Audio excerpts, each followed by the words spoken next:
Jangan disepelekan urusan persahabatan ini. Jangan sombong merasa saya sendirian saja bisa jadi orang baik. Ya mungkin iya, tapi sangat terbatas. Ada banyak nanti kebaikan yang kamu tidak bisa sendirian. Perlu orang lain.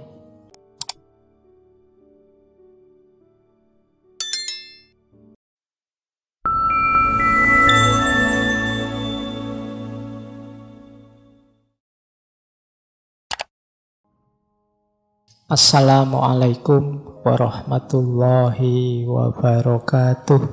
Bismillahirrahmanirrahim. Relasi persahabatan itu adalah arena kita untuk kebaikan. Ini hubungannya dengan tadi ya, etika. Orang itu tidak mungkin melakukan kebaikan tanpa ada temannya, tanpa ada sahabatnya. Ada banyak sekali kebaikan yang macet kalau kita sendirian tidak punya sahabat. Makanya kalimatnya Aristoteles itu menarik. Persahabatan itu adalah kebajikan dan mengandung kebajikan dan merupakan keniscayaan dalam hidup. Nah ini, tidak ada seorang pun yang bisa hidup tanpa sahabat meskipun dia punya semua kebaikan yang lain. Jadi kalau kita tidak punya sahabat, jujur kita tidak ada gunanya. Penyayang kita tidak ada gunanya. Apalagi boleh sebut sifat-sifat baik. Saya itu amanah loh Pak. Saya itu bisa dipercaya loh Pak. Saya bisa dipercaya. Tapi kalau tidak punya teman yang mau mempercayai siapa? Saya jujur loh Pak. Kalau tidak punya teman mau jujur pada siapa? Jujur itu kan selalu intensional. Saya jujur tentang apa pada siapa? Jadi ada banyak kebaikan yang itu tidak akan operatif fungsional kalau kita tidak punya sahabat, tidak punya teman. Oh saya itu suka menolong kok Pak jiwanya. Pernah nolong siapa saja? Tidak pernah, saya sendirian terus kok Pak. Loh, jiwa suka menolongmu kan buat apa? Dan ada banyak kebaikan-kebaikan yang itu ya butuh orang lain. Kamu dermawan, itu kan butuh orang lain untuk diberi. Kamu sabar, itu kan perlu orang lain yang mungkin mengujimu atau membuatmu berat sehingga terus kamu sabar. Jadi tidak ada yang tidak perlu orang lain, termasuk dalam kebaikan. Maka kata Sokrates, lo dia niscaya, otomatis kita perlukan kalau ingin jadi orang baik. Bahkan nanti kita itu disebut baik atau tidak baik itu kan dalam rangka komparasi dengan orang lain. Kamu baiklah seperti temanmu ini loh, atau kamu harusnya lebih baik dari temanmu dan lain sebagainya. Jadi persahabatan itu niscaya dan tidak mungkin dia lenyap, kita singkirkan atau kita sisihkan kalau kita ingin jadi orang baik. Bahkan orang yang kaya dan punya jabatan tinggi harusnya lebih perlu sahabat. Kata Aristoteles, apa gunanya kemakmuran kalau tidak ada kesempatan untuk berbuat baik yang ditujukan pada seorang sahabat? Buat apa kamu baik hati kalau tidak ada baik kepada siapa? Buat apa kamu penyayang kalau tidak ada penyayang pada siapa? Buat apa kamu murah hati kalau tidak ada murah hati pada siapa? Jadi company, teman, sahabat, friendship itu sesuatu yang kita butuhkan, jadi prasyarat untuk kita jadi orang baik. Arena kebaikan. Jadi sahabat kita hakikatnya adalah peluang kita untuk melakukan kebaikan. Inilah teorinya Aristoteles. Jadi Jangan disepelekan urusan persahabatan ini. Jangan sombong merasa saya sendirian saja bisa jadi orang baik, Pak. Ya mungkin iya, tapi sangat terbatas. Ada banyak nanti kebaikan yang kamu tidak bisa sendirian. Perlu orang lain.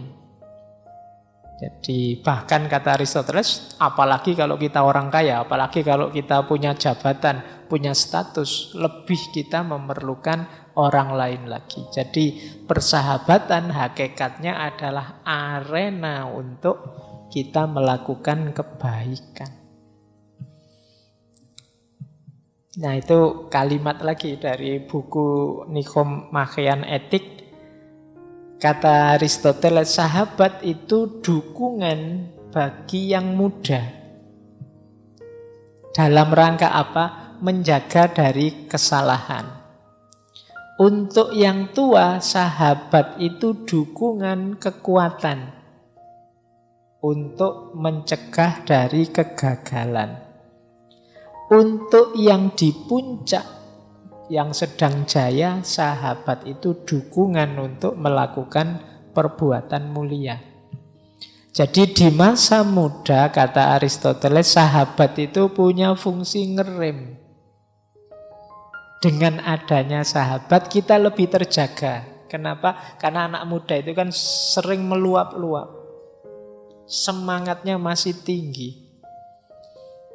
Nah, dengan punya sahabat yang pas, dia akan terkendali. Karena anak muda itu kan biasanya lebih patuh, lebih asik dengan sahabatnya dibandingkan kalau mungkin orang tuanya atau gurunya atau dosennya yang ngasih tahu. Dia akan sangat malu, dia akan sangat resah, dia akan gelisah kalau tidak cocok, tidak nyambung dengan sahabatnya. Maka sahabat bisa berperan jadi kendali. Sahabat yang pas akan memudahkan kita untuk punya rem yang pakem dalam hidup ini. Maka teman-teman pinter-pinterlah nyari sahabat. Kalau orang tua, sahabat ya orang tua itu ya tenaganya mulai habis, kapasitasnya mulai berkurang. Punya sahabat ini dukungan, kekuatan. Jadi dia bantu banyak. Kalau ada sahabat mungkin bertukar pikiran, mungkin saling memberi utang kalau dia punya sementara aku tidak punya. Pokoknya nambal banyak hal yang mulai susut dalam hidup ini. Dan bagi yang jaya ya seperti tadi, sahabat itu arena kebaikan. Jadi maka teman-teman ini kan masih muda, masih asik dengan sahabatnya masing-masing. Jadikan relasi persahabatanmu adalah arena kebaikan. Boleh dihitung bareng. Yuk kita bareng-bareng ini melakukan kebaikan apa ya? Wah aku tadi baik loh, kamu subuh-subuh tak bangunin terus aku tidur lagi. Ya alhamdulillah lumayan. Lu kan ada kebaikannya. Oh aku peduli loh dengan kamu. Buktinya apa? Kamu punya makanan, ya aku bantu menghabiskan. Buktinya apa? Kamu punya bensin, ya aku bantu menghabiskan. Ayo jadikan arena kebaikan ya bersama. Kebaikan apa yang lahir dipicu oleh sahabatmu, demikian juga kebaikan apa yang bisa lahir dari dia karena engkau yang memicunya. Ini nanti akan jadi kunci bahwa sahabat itu memang arena kebaikan. Bayangkan kalau kita Indonesia yang luar biasa, masyarakatnya beragam ini saling bersahabat semua, itu mungkin seperti kalimatnya hadis itu. Yasuddu ba'duhum ba'du. Saling menguatkan. Jadi yang sini pinternya otomotif, yang ini pinternya komputer misalnya. Itu kan yasuddu ba'duhum ba'du, saling menguatkan. Yang ini pendiam, yang ini banyak omong. Yasuddu ba'duhum ba'du. Jadi nggak sepi-sepi amat juga nggak terlalu rame. Ini ya, jadi beda-beda, saling menguatkan, saling mendukung. Ini asik dalam persahabatan itu. Jadi arena kebaikan. Baik, saya lanjutkan. Nah, kriteria sahabat sejati 3 itu. Ini rasanya ideal sekali kalau punya sahabat seperti ini. Jangan nyari sahabat yang seperti itu ya. Jadilah kalian saja orang yang punya kualitas ini sehingga asik jadi sahabat. Biasanya kalau saya sebut ciri sahabat ideal kan terus teman-teman nyari sopo yo sahabatku yang ideal itu kan mesti ngono. Kalian mesti nyari keluar. Enggak, ini maksudnya kalian bentuklah dirimu jadi sahabat yang ideal. Jangan nyari keluar, ya capek nanti kamu. Kalau masing-masing membentuk dirinya jadi sahabat yang ideal, jadilah persahabatan itu persahabatan yang ideal. Cirinya persahabatan ideal itu apa? Engkau ingin dia baik, segala urusannya berjalan baik, sebaliknya dia pun begitu. Nah, ini ciri pertama, selalu ada sebaliknya, timbal baliknya. Wong ini persahabatan. Engkau ingin misalnya sama-sama mahasiswa sakos, kebetulan sekamar bersahabat, aku ingin engkau lulus cepat. Nah, aku juga ingin engkau lulus cepat. Nah, itu sama-sama mendukung. Ingin kebaikan, aku ingin ujianmu lancar. Ya, aku juga ingin ujianmu juga lancar.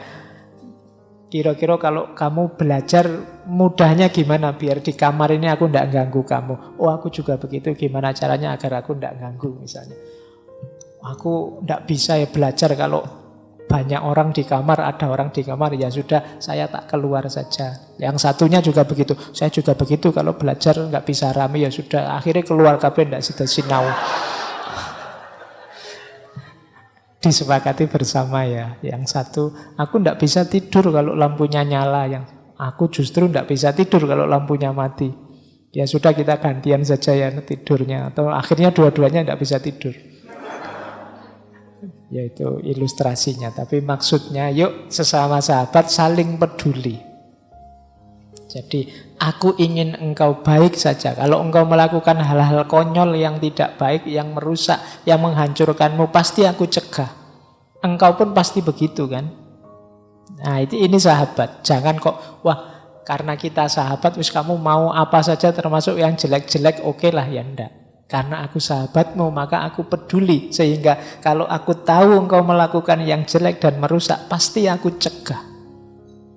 Kenapa? Aku ingin engkau yang baik-baik. Nah itu ciri persahabatan yang pertama. Yang kedua, kata Aristoteles, sahabat sejati itu dia akan melakukan apapun yang dia mampu untuk membuat sahabatnya bahagia. Sahabatnya pun begitu. Jadi sesama sahabat tidak enggan, tidak sulit untuk berkorban. Jadi meskipun aku capek tidak apa-apa, asal kebaikan hadir dalam hidupmu. Karena kita sahabat. Meskipun aku agak rugi-rugi sedikit tidak apa-apa, lawang kita ini teman. Apa sih yang dicari selain kebahagiaan kita bersama? Ini sahabat. Jadi sahabat ya di ciri kedua ini pasti tidak perhitungan. Kalau sahabat sangat perhitungan itu ya mungkin bukan sahabat, mungkin dagang hubungannya. Jadi minggu lalu kan aku sudah jemput itu bensinnya habis sekitar setengah liter. Setengah liter itu kalau dikruskan nasi kucing itu dapatnya itu perhitungan, itu sahabat. Sahabat tidak akan menghitung itu. Kemarin ujian kamu tak kasih tahu contekan 2 soal, sekarang aku minta 1 aja, tidak dikasih. Loh, sahabat bukan perhitungan begitu. Jadi karena nyontek itu keburukan, maka aku halangi engkau dari keburukan. Oke. Sakarepe dhewe bikin anak dhewe. Oke ya, jadi ciri kedua seorang sahabat itu dia mau berkorban. Memberikan sepenuh daya yang terbaik untuk sahabatnya. Nah, yang sana juga begitu. Aku akan memberikan yang terbaik untuk sahabatku. Itu ciri kedua. Ciri ketiga, sahabat itu ndak pamrih. Jadi termasuk sekedar menunggu balasan tadi. Aku sudah melakukan kebaikan loh, sekarang giliranmu yang melakukan kebaikan padaku, ndak. Itu namanya pamrih. Ndak nunggu dibales, tidak minta diingat-ingat. Tidak hari ini juga tidak besok. Itu sahabat. Kamu ndak ingat po, dulu waktu kita mahasiswa baru yang suka nganter-nganter kamu siapa? Ini yang diinget-inget terus kayak gini, itu kemungkinan bukan sahabat. Ya kalau diingat hanya untuk dikenang ndak masalah, tapi diingat untuk minta balasan itu. Ya kalau memang ada perlu ya sampaikan saja, ndak harus sambil ngungkit-ngungkit yang sudah diberikan. Jadi ya karena memang sesama sahabat ya saling membantu, saling mendukung. Kadang-kadang memang harus disampaikan permintaan, permohonan. Boleh ndak aku pinjam sedikit saja akhir bulan ini, aku sudah tipis, kan ndak masalah. Nah yang sana juga oke deh ya tak kasih, tapi yo kamu pengertian lah ya, ini kan aku juga sama-sama akhir bulan. Sudahlah kita makan bareng-bareng saja ya dengan uang sedikit ini misalnya, ndak masalah, sesama sahabat. Jadi kayak saya dulu di pondok itu kalau akhir-akhir bulan itu uangnya nipis, itu ya strateginya mendekati santri-santri yang masak. Nah itu kan lumayan kan, dapat makan gratis, mepet-mepet, gayanya bantu-bantu apa, itu mesti dikasih. Jadi tidak khawatir kita itu kalau punya banyak sahabat. Tidak mungkin kita kelaparan, tidak mungkin kita kesulitan sendirian, tidak mungkin kita susah sendirian. Pasti ada pendampingnya, pasti ada yang mendukung, pasti ada yang menolong. Seandainya harus sangat susah ya, pasti bareng-bareng juga. Jadi itu asiknya punya sahabat. Baik, saya lanjutkan. Nah, sekarang dasarnya persahabatan. Kata Aristoteles, dasar ini maksudnya yang membuat kita bersahabat dengan seseorang itu awalnya apa? Kata Aristoteles, ya biasanya rasa bersahabat itu muncul karena 3 hal. Jadi kita tidak memiliki rasa untuk segalanya, tapi hanya pada yang kita sukai, kata Aristoteles. Yang kita sukai itu yang gimana? Biasanya 3. Yang baik, yang menyenangkan, atau yang berguna. Ini nanti jadi dasar 3 jenis persahabatan. Jadi kita itu bersahabat itu kan karena suka. Suka itu biasanya karena 3 hal. Karena memang kita tahu dia baik, atau dia menyenangkan, atau dia berguna. Kalau baik itu karakternya, wah anak ini jujur ya, bagus, seneng saya dengan anak-anak baik yang jujur itu. Nah, itu baik. Atau menyenangkan, saya belum terlalu kenal sih, tapi diajak ngobrol sebentar kok asik ya, itu menyenangkan. Atau berguna, wah dia punya motor nih.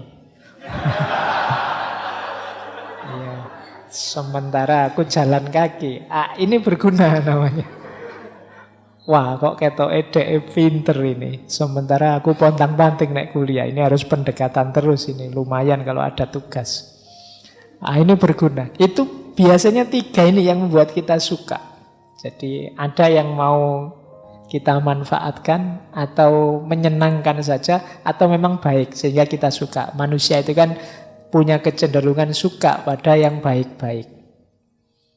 Nah jadi dasarnya ini.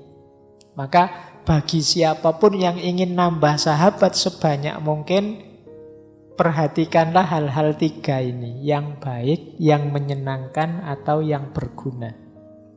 Sebenarnya tidak ada satu orang pun yang tidak punya salah satu paling tidak dari kualitas-kualitas ini. Apakah itu kebaikan, atau menyenangkan, atau berguna. Paling tidak yang berguna itu ya, apa ada orang yang tidak berguna sama sekali? Tidak ada.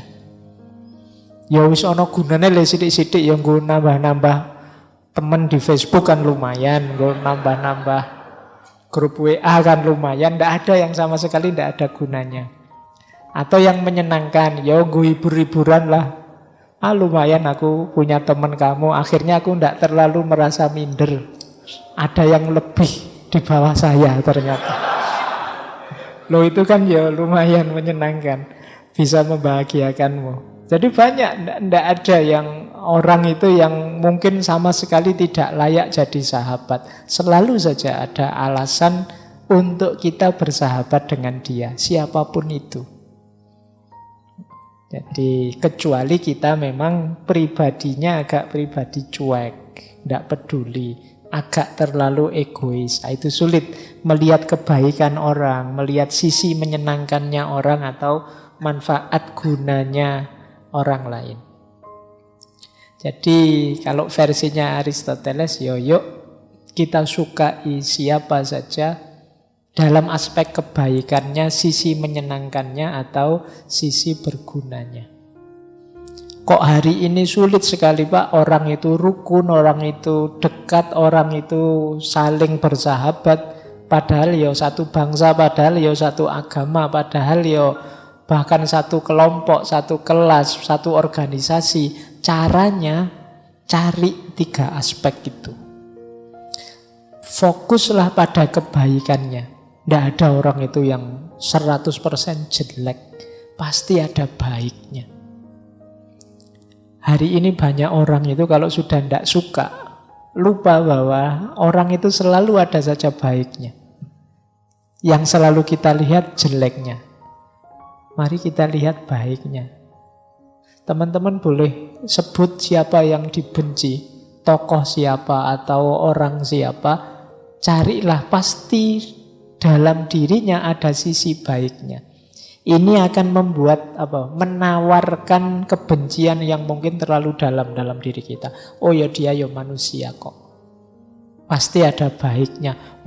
Mungkin dari sisi kepemimpinan tidak luar biasa, tapi cintanya pada keluarga luar biasa. Mungkin dari sisi keterampilan dia tidak luar biasa, tapi ketekunannya luar biasa, patut ditiru. Mungkin dari sisi macam-macam dia ini ya kurang ajar, ya kriminal, ya penjahat. Tapi dari sisi kesungguhannya ingin mencari hidup yang nikmat, yang gembira, itu ya luar biasa. Kan banyak orang yang sudah tidak ingin lagi senang, nggak peduli lagi dengan hidupnya. Loh, hidup itu kan betapapun amanatnya Allah. Orang yang ingin senang-senang saja itu kan juga sebenarnya sesuatu yang ada sisi baiknya. Tidak ada orang itu yang jelek 100% total. Maka yuk kita latihan melihat siapapun di sisi baiknya, di sisi menyenangkannya, atau paling tidak gunanya. Orang itu loh jahatnya luar biasa, kriminal, tidak ada baiknya sedikit pun. Tapi lumayan, gara-gara ada dia aku bisa bercermin, bisa belajar. Semoga aku tidak kayak gitu nanti. Loh itu kan guna juga. Gara-gara dia ditangkap, sekarang aku jadi orang yang hati-hati, semoga aku tidak masuk lubang yang sama. Itu guna juga. Tidak ada orang itu yang sama sekali sia-sia. Kita musnahkan saja, kita singkirkan, kita hapuskan saja dari muka bumi. Tidak. Selalu siapapun dia, ada sisi baiknya, ada sisi menyenangkannya, ada makna dan guna kehadirannya di muka bumi ini. Bahkan Namrud, Fir'aun dan kawan-kawan itu kan hari ini jadi pelajaran kan buat kita. Kalau tidak ada Fir'aun kita tidak belajar tentang kok seperti itu loh tipe pemimpin yang jangan sampai kita jadikan pimpinan. Kalau tidak ada Namrud juga begitu. Kalau tidak ada Haman, oh seperti itu loh, birokrat intelektual yang tercela itu kan tetap dia ada fungsi, ada makna kehadirannya. Tidak ada orang yang sama sekali tidak bermakna kehadirannya. Berarti apa? Ada titik-titik dalam diri siapapun yang memungkinkan kita untuk bersahabat. Oke. Apakah saya juga harus bersahabat Pak dengan orang yang jahat, yang buruk? Nanti dijelaskan di belakang oleh Aristoteles. Tapi yang jelas inilah dasar persahabatan. Nah, kategori persahabatan. Ini laptopnya beda tadi tulisannya jadinya mecah-mecah. Saya nulisnya kan di laptop yang lebih modern dari ini. Jadi kalau masuk sini jadi fontnya hilang. Nah, saya kecilkan biar teman-teman bisa membaca ya. Jadi ada perfect friendship, ada imperfect friendship. Persahabatan yang sempurna, ada persahabatan yang tidak sempurna. Persahabatan yang sempurna atau perfect friendship itu persahabatan yang tanpa pamrih, dasarnya adalah kebaikan, niatnya baik, tujuannya baik, dan setara. Ini perfect sudah. Setara itu seperti tadi timbal balik, tidak hanya satu pihak. Saya tulusnya luar biasa, yang sana pamrihnya luar biasa. Ini tidak setara, tidak perfect. Biasanya kalau tidak setara itu nanti ada sisi-sisi zolimnya.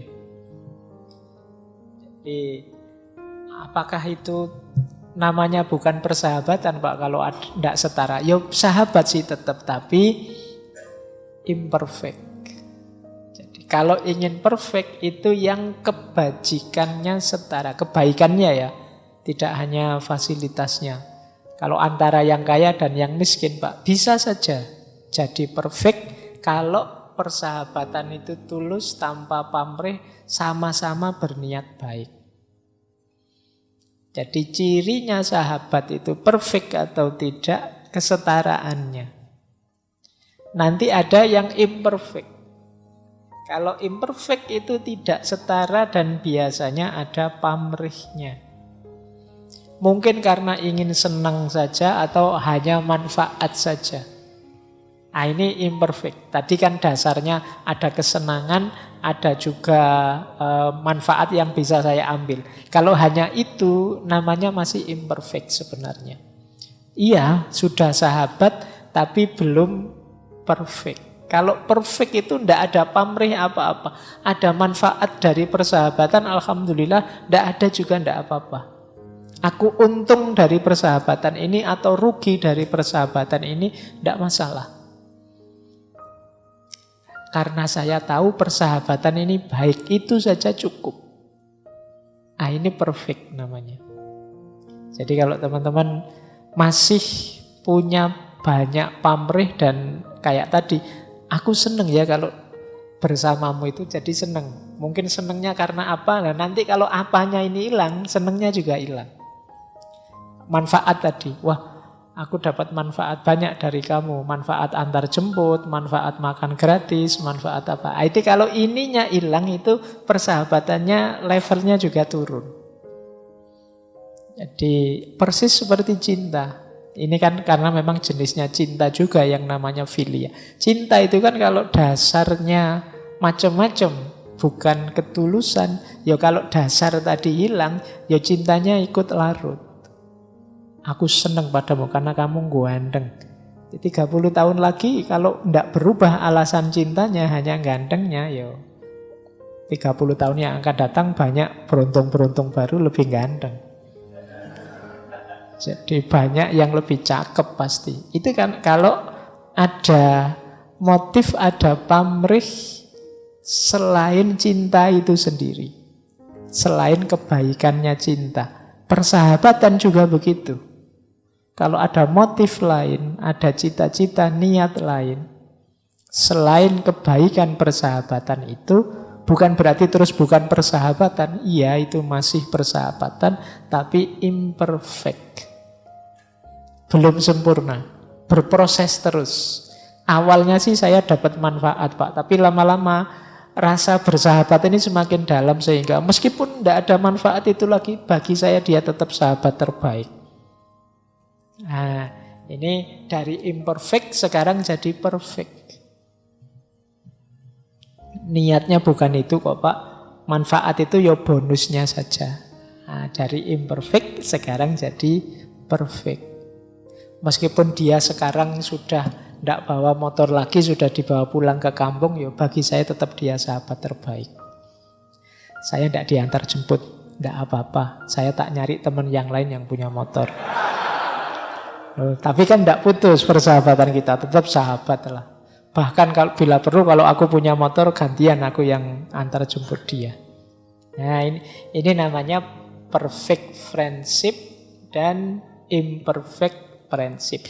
Imperfect friendship bukan berarti sesuatu yang tercela, tapi masih bisa ditingkatkan lagi. Yang namanya perfect sebenarnya juga tidak sederhana, berat. Bersahabat yang sama sekali tanpa pamrih itu kan biasanya ya tidak gampang, berproses.